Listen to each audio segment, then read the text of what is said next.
मत्स्य पालन पशुपालन एवं डेयरी मंत्री परषोत्तम रूपाला ने आज राजनांदगांव जिले के सुखरी स्थित फिश फीड प्लांट का लोकार्पण किया।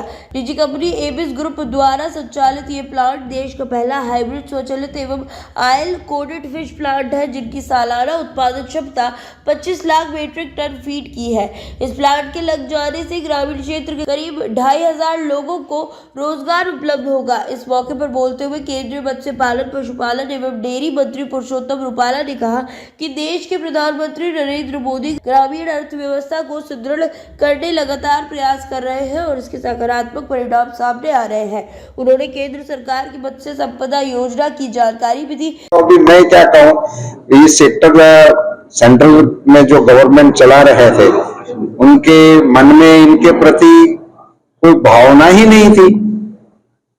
जिस देश में 8000 किलोमीटर की कोस्ट लाइन हो, 3 करोड़ फैमिली ट्रेडिशनल फिशिंग का व्यवसाय कर रहे हो, 20 लाख करोड़ वर्ग मील का हमारा EEZ एरिया हो, इतना कारोबार चलाने वाले और जिसका 50,000 करोड़ से ज्यादा एक्सपोर्ट हो, ऐसे विषय के लिए भी हमारे पास मंत्रालय नहीं होने से उसी पर फोकस नहीं था। ये प्रधानमंत्री नरेंद्र मोदी जी के दिशा निर्देशों पर मंत्रालय भी बना और उस सेक्टर के लिए योजनाएं भी बनी। ग्रामीण क्षेत्र में ज्यादा फोकस किया गया।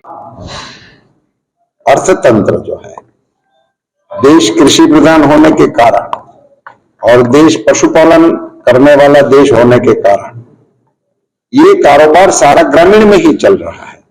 सो प्रधानमंत्री जी ने इंफ्रास्ट्रक्चर फंड जो बनाया कोविड के काल दरमियान 20 लाख करोड़ की एक योजना घोषित की थी, उसी का मकसद ही यही था कि पोस्ट हार्वेस्टिंग मैनेजमेंट जो है, उसमें लॉसेस से लेकर स्टोरेज तक का और ट्रांसपोर्टेशन तक का, उन सभी में इस फंड का प्रयोग कर इसी को आगे बढ़ाने की ये योजना आई और ये आज इनका सकारात्मक परिणाम भी हमारे सामने आ रहा है। और ये फिश सेक्टर में हम एक्वाकल्चर में दुनिया में 2 नंबर पे हैं, मिल्क में हम दुनिया में 1 नंबर पे हैं।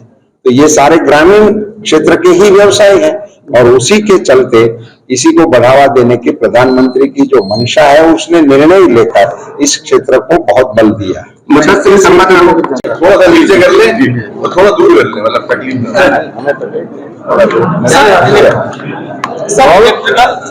सुप्रीम कोर्ट ने अभी संवैधानिक बताया है, उसको लेकर लगातार कांग्रेस बोल रही है कि उसमें 56% जो है चंदा जो है बीजेपी को मिली है, भ्रष्टाचार हुआ है। देखो, ये बॉन्ड वाला जो इश्यू है उसको पार्टी हैंडल कर रही है। ये पार्टी का डिसीजन जो होगा उसको डिफेंड करने के लिए पार्टी के प्रवक्ता लोग हैं, आप इनसे मिलिए। मैं आज यहाँ IB ग्रुप के एक फिश फीड प्लांट के उद्घाटन के लिए आया। फिशरीज सेक्टर का इतना अच्छा फैक्ट्री, इतना अच्छा यूनिट छत्तीसगढ़ में आज से शुरू हो रहा है, इसके लिए मैं इस IB ग्रुप को शुभकामनाएं भी दे रहा हूं।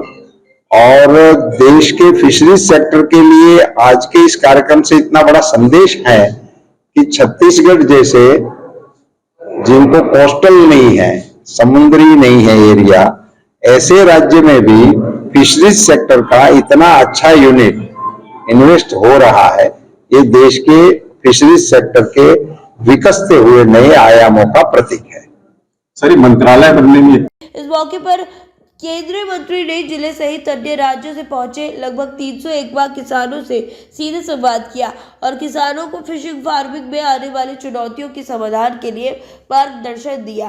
कार्यक्रम को सांसद संतोष पांडे ने भी संबोधित किया। इस मौके पर ABS ग्रुप MD बहादुर अली ने बताया कि ABS ग्रुप प्रोटीन उत्पादन दिशा में लगातार काम कर रही है और ग्रामीण किसानों की इनकम दुगुना करने का प्रयास में जुटी हुई है। बड़ा गर्व करने में कि आज हमारे राजनांदगांव में सेंट्रल तरह से मिनिस्टर गोपाला जी आए हुए हैं। बड़े गौरव की बात है कि पहली बार वो आज आईपी ग्रुप के फिश फीड प्लांट का उद्घाटन किया और उन्होंने जो यहाँ पे देखा है कि आईपी ग्रुप किस तरीके से किसानों की इनकम बढ़ाने के लिए कार्य कर रहा है, व्यवसाय बढ़ा रहा है और कैसे 0 से लेकर आज 11,000 करोड़ रुपये बढ़ा रहा है। उसको हमने जब पंडित जी बताया तो उन्होंने काफी सराहना किया और हमें धन्यवाद दिया। इसी तरीके से गाँव के किसानों की इनकम बढ़ाने में आईपी ग्रुप बहुत बड़ी भूमिका निभा रहा है और ये आईपी ग्रुप को सोच रही कि गाँव में रह के गाँव का विकास किया जाए। कई बार ऐसे मौके आए कि मुझे बोला गया कि तुम नागौर छोड़ के बॉम्बे आ जाओ, दिल्ली आ जाओ, कलकत्ता आ जाओ, आपको यहाँ पे कुछ नहीं मिलेगा, लेकिन नहीं, मैं गाँव नहीं छोड़ूंगा।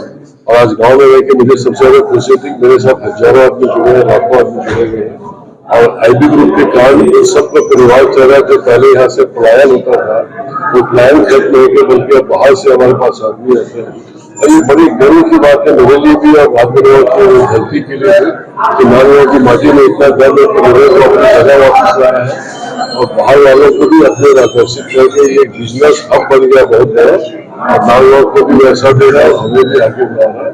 मैं इसके लिए नागौर की मिट्टी को प्रणाम करता हूँ और साथ में यहाँ के लोगों को धन्यवाद देता हूँ और खास करके आपके मीडिया समूह को, चैपलिन मीडिया निकालने के लिए जब भी कोई ऐसी जरूरत पड़ी तो मैंने साथ दिया है आईपी ग्रुप का और साथ में आपको आगे बढ़ाया। सबका तहे दिल से धन्यवाद देता हूँ। कार्यक्रम के दौरान फिशरी से जुड़े किसानों का सम्मान किया। वहीं सुपोषण के क्षेत्र में बच्चों एवं महिलाओं को सुपोषण किट का वितरण किया गया। इस मौके पर केंद्रीय मंत्री ने प्लांट का अवलोकन किया।